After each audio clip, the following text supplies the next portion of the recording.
എല്ലാവരും ഇങ്ങോട്ട് നോക്കിൻ. നിന്റെ അച്ഛന്റെ സുരേഷ് ഗോപിയുടെ ഏറ്റവും വലിയ ഫാൻ അറിഞ്ഞ ഒരു കാലത്ത് അറിയോ? അപ്പൊ അവന്റെ അമ്മയുടെ വീടിന്റെ തൊട്ടടുത്ത് തന്നെ എന്റെ വീട്. എന്നിട്ട് അവൻ എന്നോട് ഇങ്ങനെ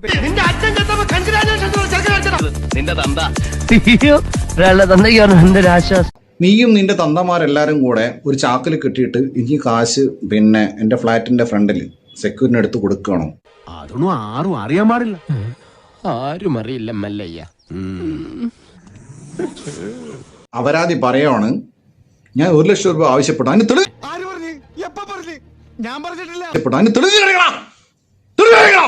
കാണിക്ക്.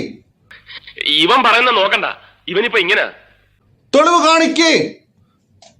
അങ്ങനെ സുരേഷ് ഗോപിയുടെ മകനായിട്ടുള്ള മാധവ് സുരേഷിനെ പ്രശസ്ത സിനിമ റിവ്യൂവർ ആയിട്ടുള്ള അശ്വന്ത് കോക്കി എയറിൽ പറപ്പിച്ച് വിട്ട വിവരം എല്ലാവരും അറിഞ്ഞു കാണുമെന്ന് വിചാരിക്കും. ഞാൻ പറഞ്ഞില്ലേ അമ്മ, ഇതൊക്കെ ഒരു അഡ്ജസ്റ്റ്മെന്റ് ആണെന്ന്.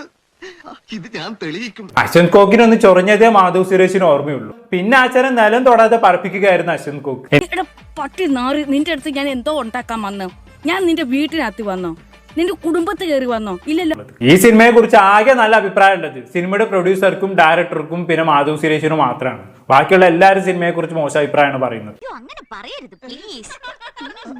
ഒരു സിനിമ നമ്മൾ റിലീസ് ചെയ്ത് ആദ്യത്തെ ഷോ കഴിഞ്ഞ് കുറച്ച് യൂട്യൂബേഴ്സ്, നമ്മളെല്ലാവരും പറയുന്നില്ല, കുറച്ച് യൂട്യൂബേഴ്സ് ഇതിന്റെ കഥ അങ്ങ് പറയുവാണ്, മൂവിയുടെ കഥ വെളിപ്പെടുത്തുകയാണ്. ശരിക്കും പറഞ്ഞാൽ അവർക്ക് നെഗറ്റീവ് കമന്റ്സ് പറയാം, പോസിറ്റീവ് കമന്റ്സ് പറയാം, ഒരിക്കലും കഥ പറയാൻ പാടില്ല. ഇത് വളരെ മോശമായി പോയി. ഈ അശ്വന്ത് കോക്ക് എന്ന് പറയുന്ന വ്യക്തി സത്യം പറഞ്ഞാൽ റിവ്യൂ പറയുന്നത് പൈസ വാങ്ങിക്കൊണ്ടാണ് പറയുന്നത് എന്ന് എനിക്ക് വ്യക്തമായ അറിവുണ്ട്. അതായത് ഒരു മൂവിക്ക് 1 ലക്ഷം രൂപയാണ് പുള്ളി ചോദിക്കുന്നത്. ഇപ്പൊ എങ്ങനെ ഇരിക്കണം? ഒന്ന് പഠിച്ച് എന്റെ പണി ചെയ്ത് പോകാൻ നോക്കുന്ന ഒരാളാണ്.